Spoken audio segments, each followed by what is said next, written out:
There are several reasons to fill out a New York DMV MV-82 form as an NYC TLC vehicle owner, and as an owner of a vehicle in New York State in general. When you are initially registering a vehicle.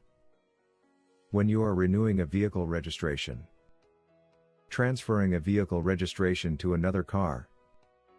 Changing a registration to reflect new information, or replacing lost or damaged registration papers.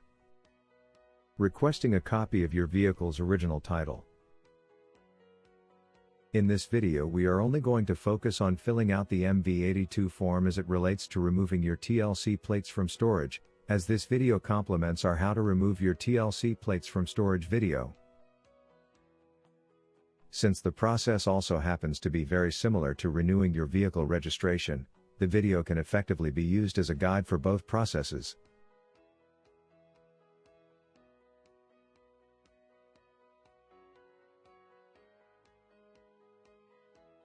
Before we begin, the following instructions assume that you are putting your TLC plates on the same vehicle you had prior to storing your plates, or doing a simple registration renewal as an NYC TLC vehicle owner.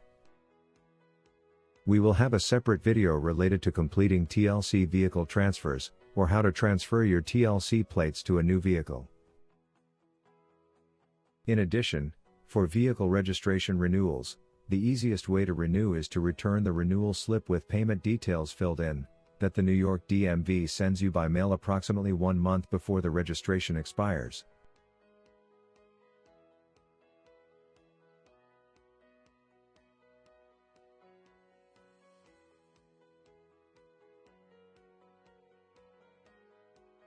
If you don't receive that slip, or misplaced it, then you'll need to fill out an MV-82 form.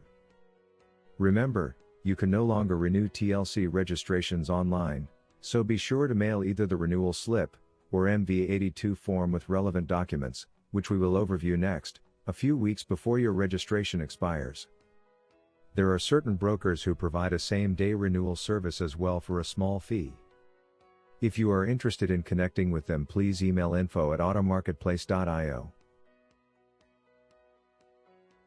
Let's first start by finding the correct form on the official New York State DMV website.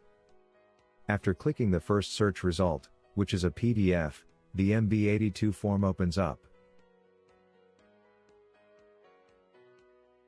Let's begin filling out the form. At the very top we will select No under the vehicle being registered for personal use.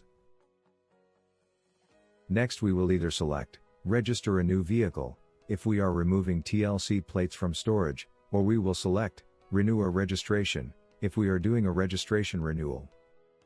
Given this video serves to complement our video about how to remove TLC plates from storage, we will check Register a new vehicle.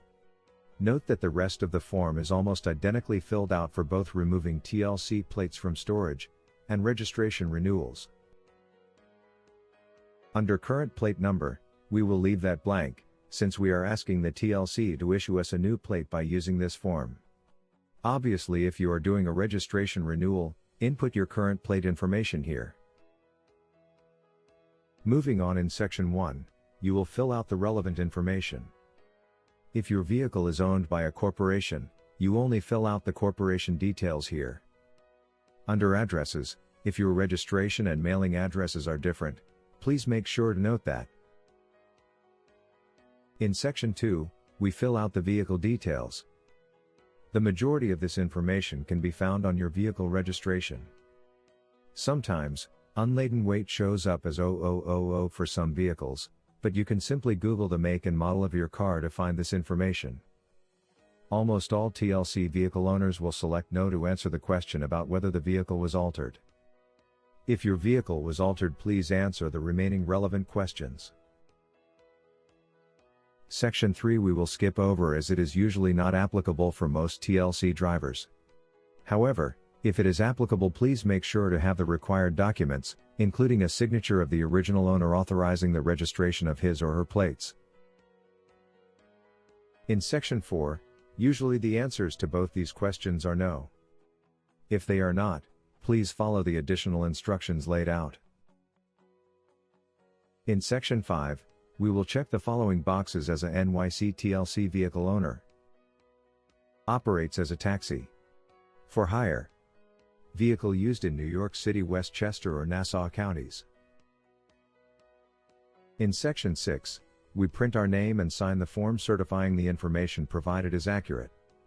If the vehicle is owned in a corporation, you will sign your name and corporate title here. The last page of the MV-82 provides payment instructions.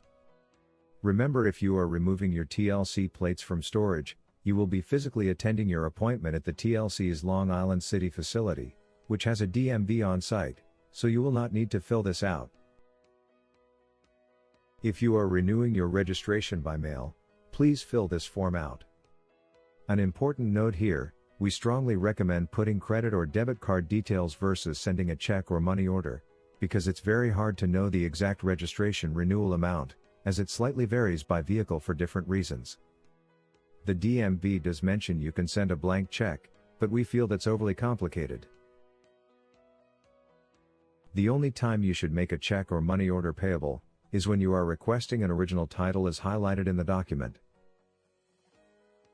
If you are attending your TLC plate removal appointment, all the documents you need to bring for your appointment to remove your TLC plates as highlighted in our How to Remove Your TLC Plates from Storage video will be sufficient to get your new vehicle registration.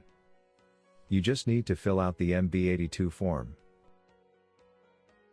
If you are attending an in-person DMV appointment, or mailing in your DMV registration renewal, please make sure to bring or include the following documents with the MV-82 form. A copy of the vehicle's owner ID, or the ID of the corporate shareholder who signed the form, in case the registration is in a corporation. We recommend a driver's license. A copy of your FH1 and certificate of liability page. As long as the name and address are staying the same, the previous registration will almost always work. If you have a copy of the original title, that is the ideal document, but not necessary. If the vehicle owner is a corporation, please make sure to attach your corporate filing receipt, and a copy of your IRS EIN confirmation letter. If you have it, it's also best practice to attach your company's articles of organization. If you are sending your MV-82 by mail, you should send your documents to the following address. We recommend sending it via certified mail, to ensure it's received in a timely fashion.